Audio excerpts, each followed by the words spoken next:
Gentlemen, boys and girls, we got game number 2 coming at you here. Evil Geniuses versus Complexity. This is the Dota Pit League Season number 5. Of course, the North American qualifiers here. This is a 4-team tournament. We got NP versus Freedom. It's going to be happening later on today in their portion of the bracket over there. So anyways, we're up.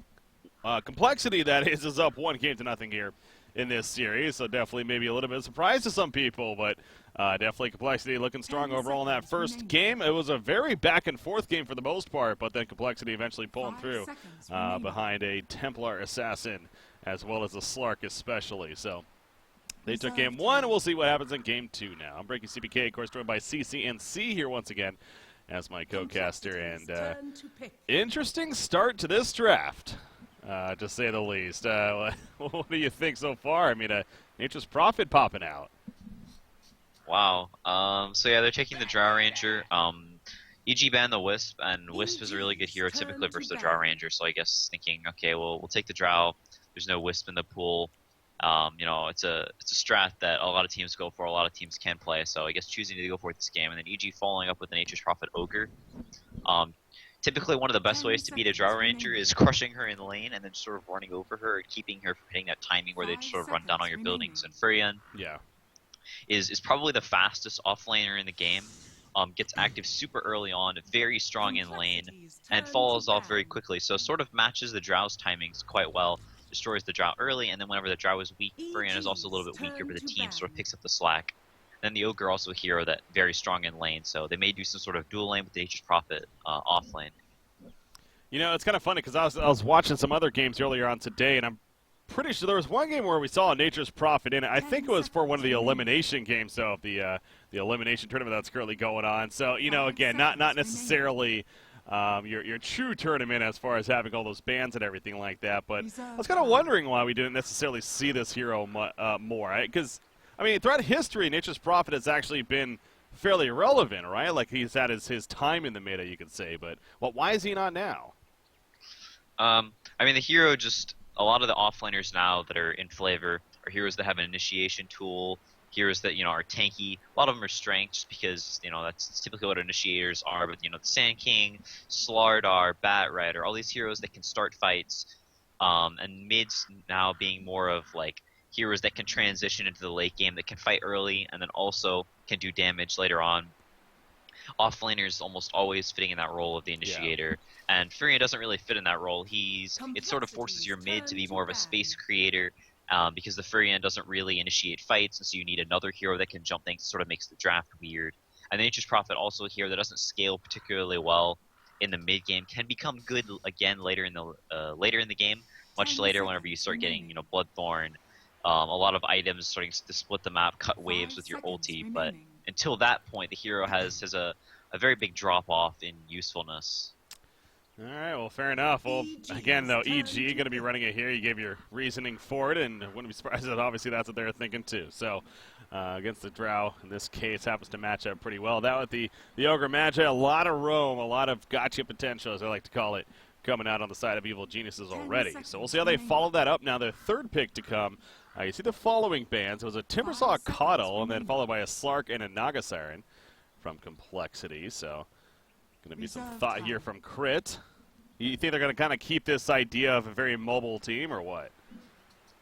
Yeah, we'll have to see. Maybe looking for the Sven for Arteezy, a hero that can, you know, start fights.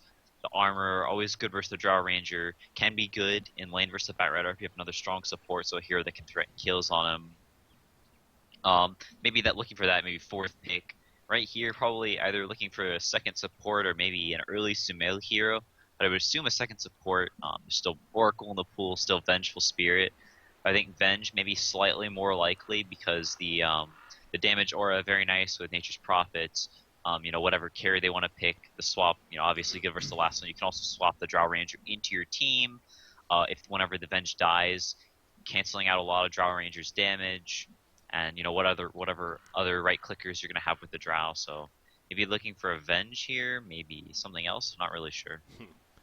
Well, Crit's definitely putting a lot of thought into it, already down to 15 seconds out of that reserve time. And, you know, we'll go with the classic Brewmaster here. The obvious choice. Obviously. Wow. What? All right, the last time Sumail played this hero was their elimination game at TI versus DC.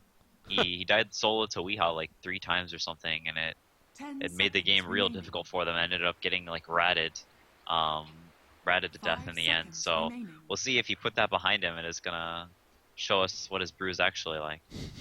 That would be the idea. Yeah, this is going to be fun here. Seeing a hero that, again, we do not see often. So, Brewmaster in the works for Evil Geniuses now. And maybe get some more information when the draft is actually finished and everything. But, yeah, very, very curious pickup, no doubt, coming out from EG now. Again, Batrider for Complexity. I just want to touch on that real quickly. Like I was mentioning in the first game, the fact that they picked up Batrider is just so rare from them, considering in 22 games I've seen him in their games. He's banned 21 of them, and then it was only picked by them once. And now we have back-to-back games, and Complexity's actually picked him up. So maybe a change of heart for Swindle, perhaps, as far as wanting the hero, but gets it here. And now it's their third. That is interesting. Oh, there it is. You know, I was wondering if we were still going to see the Leshrac or not, but sure enough we do. Swindle Shrek. Swindle Shrek. I guess he's probably considered to be decent against the Brewmaster, right? Yeah, he's all right. He doesn't really care if you put him up in the air with the spirit or the cold panda, the blue panda. Because the aura just keeps on ticking. Wow, EG is so committed to dumping on the early game. Jesus. This Brewmaster is very good versus the Drow though, because you just sort of blink and you clap, and then your illusions or your split up pandas, they just run at the Drow, and there's not really much you can do to deal with them. You know, the constant rocks, and you know whatever hero they take for mid, probably going to be more of a hero that can frontline or probably something with deep push, something like that. You can always just put them up into the air in the team fights, so taking a hero out of the fights. So EG definitely looking to win their lanes and just run over Complexity.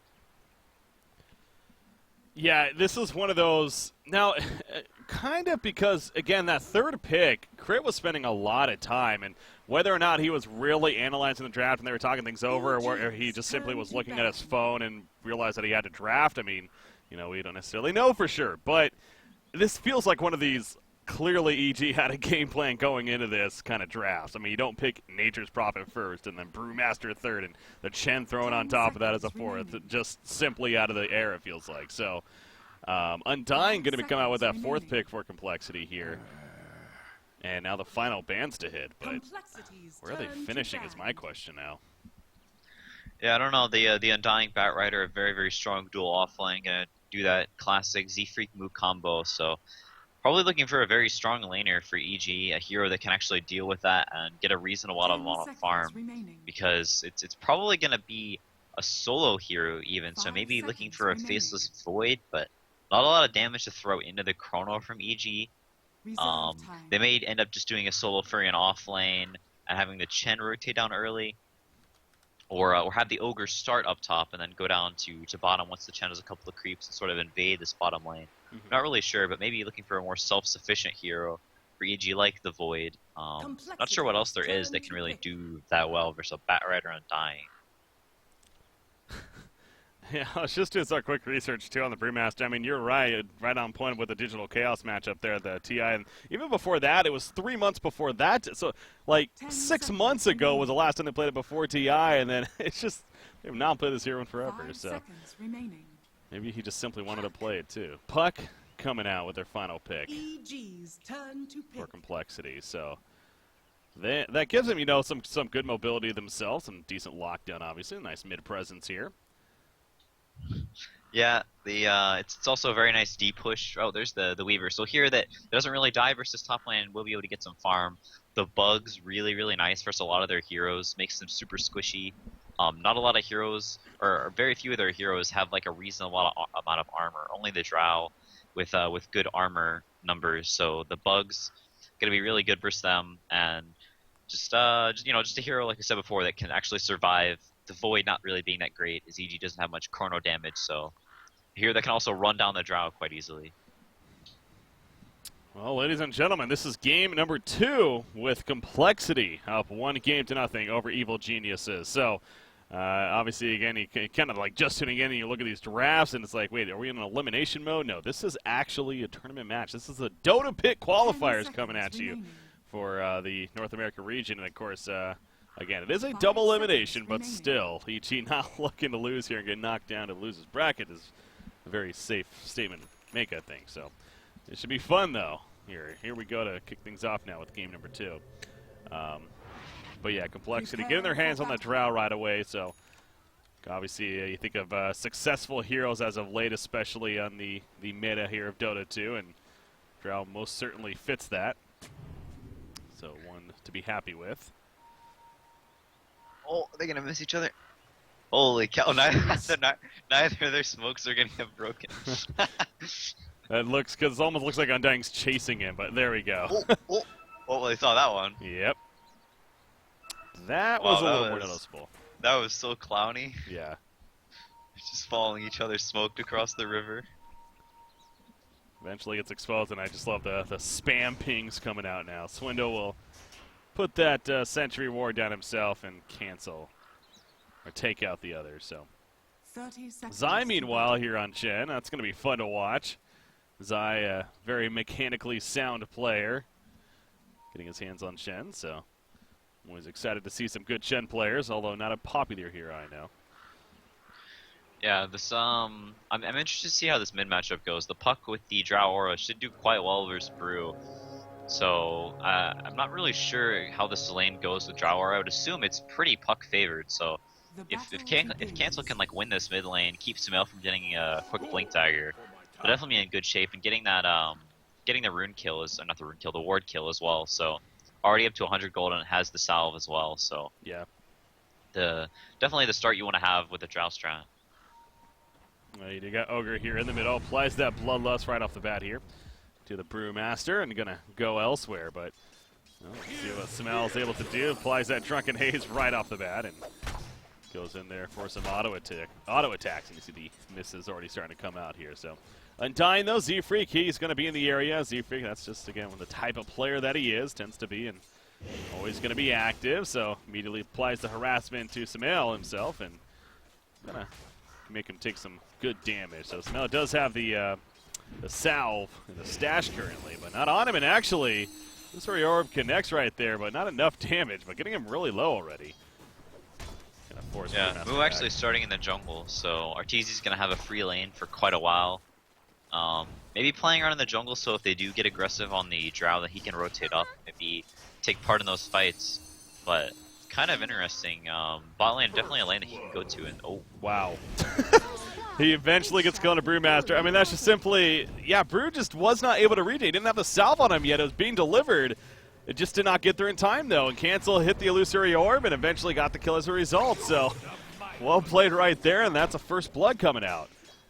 Yeah, he actually went for the Calling Blade first, thinking it would just be a plain 1v1, and the Calling Blade would help him get to the last hits, and he'd get the salve anyway, and not really being in an HP pickle, but the Undying coming in, sort of ruining his plans, and just having the Calling Blade instead of the salve, getting a little too greedy, not waiting for it, and once again, Sumail going down early in the landing stage, not what you want to see on a Brew, a hero that is very reliant on being ahead, or at least on even footing in the game. Yeah, that's not the start indeed for EG, but there's a little bit of interaction over here in the top rune area. Seems like EG, though, going to be able to box out and eventually get that bounty rune in the hands of Ogre Magi. You see Z-Freak, though. Throws out the decay of his on a Zai happening to be running on nearby, who is attempting to go somewhat aggressive jungle himself here. So he talked about Batrider being in the jungle, is now rotated to the bottom lane and will provide some pressure, at least ideally, to that Weaver as a result of being down here. But yeah, how about Zai, coming to the aggressive jungle, has the Mud Golem, is going to be destroyed there, but this choice to be the aggressive Chen. This is fun. Oh, they trap actually Swindle in the trees right there. The Nature's Prophet throws out a stun, trying to get the run. Is it going to be enough? Decay comes out. Ain't going to be enough, though his brother cannot save him. Down goes Swindle. Obviously no heal yet from Undying there, so.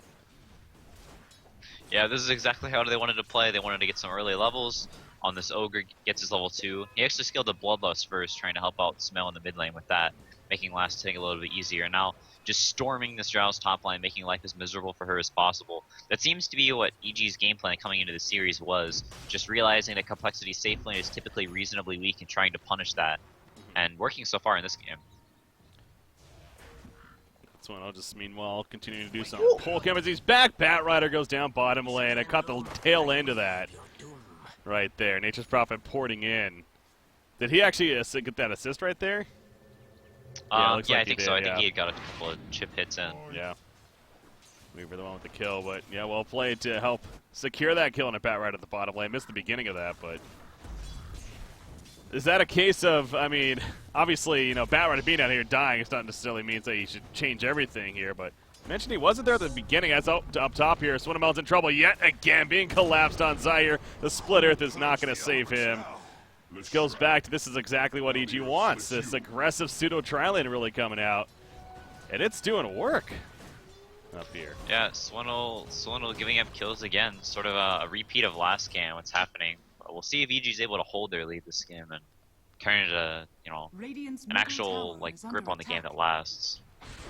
It does feel a little similar. You're right. I mean, JK not getting the best of start because of the lane and the feeds a little bit on Swinnemelons in the beginning. And hey, it worked out for Complexity in the end. So, you know, the games are definitely different. Undying, by the way, teleport in from Universe, gets behind him and helps to secure that kill. But really, that was all Zai in the beginning, kind of slowing him down, putting some pressure out and securing that kill. Now JK, is he actually going to die here? Ignites on. It wears off, but it doesn't matter. Chen nukes him down. Man, we're now 6-1. All right, so it's not the same as last game. Killed Moo as well. Arteezy just solo killed Moo. Really? Down here? Okay. Only level EG's 3 on the Bat Rider. Yeah. I think EG's making a statement here. It's like game 1, that was a fluke, bro. Game 2. Yeah, they're going for the same sort of style, just different heroes and just playing it a lot cleaner. Although Cancel is having an amazing time in this mid lane. After that first blood, the Drow are kicking in. He's up over 10 CS. Sumail only with the bottle and about to buy the boots, so not having a great time. But this top lane going so well that they'll probably be able to buy him some time and some space for him to get up to that Blink Dagger at a reasonable time. Yeah. Yeah, so I was going to bring up, but this action just continues, man. They're just non-stop. JK, again, he's going to be stunned there off the bat. You see the follow for Nature's Prophet, and yes, it will be enough right there. The minions of Zai doing work. He might be in some trouble finally, though. Swindle's in pursuit with Z-Freak. Maybe not. Zai's just on the run. Do they have anything to catch up to him? It looks like, yeah, they do. And another decay comes out of the Flame Break. It will cut him off. And Zai, just a matter of time here before he finally gets picked off. That will stop a killing spree as well. And Bat Rider will get some much-needed gold right there with that kill. Yeah, Universe surviving though, so not actually that big of a deal. The Bat's still only level 4, and they may even take this tier 2 bottom with the puck position with the orbs. Really, really important. A nice move from Cancel. A lot of players would, you know, just sit mid trying to get their Blink Dagger or something, their Veil, whatever. But realizing they're pushing this tower, TPing immediately, and just starting to orb, as he is like their only counter push really right now. So slowing down that big rotation from EG. Zai back up, joining forces at the bottom lane. You see taking out some stacked camp right here at TZ. Obviously, ideally taking majority of the farm. Does have that perseverance earlier on. Expect to see a Linken's on this Weaver, right? That's pretty much the go-to earlier on. He may go Linken's first. He does have the perseverance, but he may go for something like a Dragonlance first item and then into the Linken's afterwards. Makes you a little bit better at fighting early. Right now it's sort of hard to tell because he does just have the perseverance. We'll have to see. Yeah, we will. Middle lane rotations coming out. You got Crit. He's rolling in actually. Gonna get the flank on a JK right here. Puts the ignite. The stun happens. JK in trouble in the background. They also picked up a Undying, and they will secure the kill onto Drow Ranger. Port, whoever that was, he's gonna cancel it pretty quickly right there. Obviously damage already done. The Dream Coil comes out from Puck, but that's only to realize that that's not going to work. Cancel throws up the silence. He's in trouble though. Phase shift will avoid the clap, but they're just still chasing this. The bugs are on him. I think he will survive in the long run though, so get away from Puck right there. But yeah, that was just already damage done. That was kind of a waste of an ultimate at that point. And EG keeps it rolling. EG giving Complexity a taste of their own medicine. The 5-man, the non-stop fighting what typically Complexity wants to do, but getting active so early on, like I said with this Furion, the fastest offlaner in the game as far as when they get active, when their peak timing is, has the phase drums and a buckler already, so 4K net worth, EG with a almost 6K lead in 8 minutes. Oh yeah, wow, pulling up that graph now.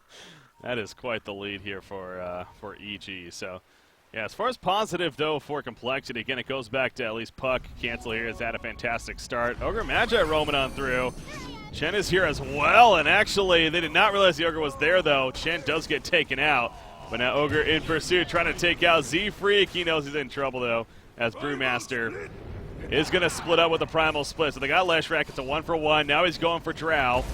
Only level 5 currently, not the tankiest at this point, but, he takes the stun action. The Mud Golems are doing their work, and down goes the Drow. Cancel, meanwhile, in the background, he's dealing with the Primal Spirits here of Brewmaster. Finally comes back together as the Split Earth will hit right as he reconnects. Undying coming in with that decay of his. Cancel, able to phase shift, avoid some damage, and finish off Brewmaster when it's all said and done. So at least they finally killed the Brewmaster throughout it. Took a while, though. Meanwhile, Weaver's just doing his thing bottom lane throughout that. So, yeah, the Drow going down again. 17 CS, 4 deaths at 9 minutes, only 1,400 net worth, almost quadrupled by the Furion and Weaver. So this is like the nightmare Drow game. He's not even level 6 yet, and it's 9 minutes. After this creep, he'll finally get his level 6. Yeah, there's the lasso right there. Meanwhile, in the middle lane on Ogre Magi, he gets pulled back. So tanky, though, especially for that support role. And now Brewmaster throws in that Drunken Haze and gets them to fall back. Leshrac, meanwhile, where was he picked off? That was at the bottom lane down here by Weaver while that middle exchange was taking place. So Weaver, this start, he has something coming. What's on that courier? It is the Ultimate Orb. Okay. Yeah, so going for that Linken's, like you said. Arteezy super farmed, gotten quite a few solo kills, so Arteezy playing really, really well and making sure they get that start that they need in this game. But maybe gonna die here as I say that. Yeah, that's one of those cases of what we call a caster's curse kind of kicking in. Doing so well, making a highlight on the player, and then he dies within seconds even. So you can say sorry to Arteezy later. Yeah. Nice pick by Complexity, though. That's exactly what they needed, though, right? I mean, you stop the big farmer, though, in the game right now, and it opens up a bottom tower push here. Yeah, they should be able to get this tower. It looks like EG is interested in contesting, making a beeline for this mid lane, and Universe maybe going to TP after this wave. So, going to try and get as much map control and maybe some tower pressure as they can afterwards. But Complexity again, getting it really quickly, and Cancel already back mid, start spamming the orbs and defend the lane. So once again, really nice, like just being in the right place at the right time, making sure he's at these lanes defending the towers. There's the drums picked up, meanwhile, by Moo here on that Bat Rider. Lucy he's going in with the silence. Phase shift as well, but now he doesn't have much left. Puck, he gets the heal from the Undying. It's going to be nuts to split. Trying to help him. It ain't going to work. I think that was Cancel being a little too ambitious right there in the middle. Yeah, that was, I think he like forgot that he didn't have a blink dagger or something and jaunted in and just didn't have a blink, so obviously there's no way to get out. Oh, the Primal Split, and they also lock down Bat Rider, who happened to be hanging around nearby. Complexity, glimpse of a comeback with a solid pick on a Weaver, only to have that happen. A tower kill on top of a couple hero kills. That might be a third one, in fact. So else, you already see Samel with that blink dagger, cutting off Leshrac and securing that kill for Arteezy right there with the double kill. 16-5 lead, and the net worth just jumps up to now their biggest of the game. So, if you're playing from behind, looking to come back, you just cannot be making mistakes like that if you're Complexity. That no doubt. Yeah, especially on a hero like Puck, like this Chen is going to get to a mech, he's going to get to a pipe eventually. That'll be a while, but he's going to get to the point where he has a lot of items that cancel out Puck's burst damage, and a hero that doesn't really scale that well and relies on his team to be in a good position to where he can do some damage, chip heroes down, get some control, and then have the rest of his team clean up the mess. But Complexity not with that much damage right now, and not really able to run into EG as they have the split. They have these Weaver bugs. It makes it really hard for Complexity to just sort of walk in. So the deaths like that on Puck can be very, very costly in a game like this, and just in general. Do you feel like that, kind of looking back at the draft a little bit, that this was almost like a bait Drow pick by EG. That is where they left Drow open, you know, kind of hoping that maybe Complexity would pick Drow, and then it's like, all right, now we got this idea to play against Drow. Do you kind of feel that way? Maybe. They didn't ban it in the first game. I'm not sure if Complexity True. banned it or not, but, you know, like you said, during the draft, the Fury and Ogre were, like, very snap, just bam, bam. So they obviously had thought this up. You know, this is a strat they had pre-planned. You know, if the Drow strat does arise, we can do this, and it's working beautifully so far. Universe almost has a mech, drums, and almost a 4-staff at 13 minutes. 7K net worth. Absolutely enormous. That's huge, yeah. 3 of the top 3, again, mentioned in the net worth right there in favor of EG. Complexity, doing a bit of the group up, push some towers. Definitely a strength of theirs for sure. Especially, you know, with that Drow aura and everything. But while they're killing that top first tower, meanwhile, Roshan, he's going to be attempted here, and a pretty good Roshan team at that, it feels like. Got the minions nearby. You got Chen now throwing in his. This is going to be an easy Roshan kill here for EG. The Complexity's coming in, so actually maybe not. They are porting in. Bat Rider, he does not have a blink decker or anything like that. He's just going to fly in, pop the flame break. Roshan getting very low, so this is going to come down to a last second right here. Can they maybe get a steal right here? No, they can't. Weaver picks it up, and now this is the worst case. Dream Coil coming out from Puck, lands on all 5. But do they have the follow-up? Swindle's doing plenty of AoE damage, but he'll fall shortly after. Cancel now. He's caught in the midst of it, and is going to fall despite the illusory orb. They know Bat Rider's up here. They feel like he is at least. He's just kind of chilling. Oh, the trees will trap him. Get that vision, and they do take him out of the end. Yeah, sort of a linchpin of Complexity's team fight is his Tombstone. And fighting around this area around Roche is typically known for Undying being super good at fighting.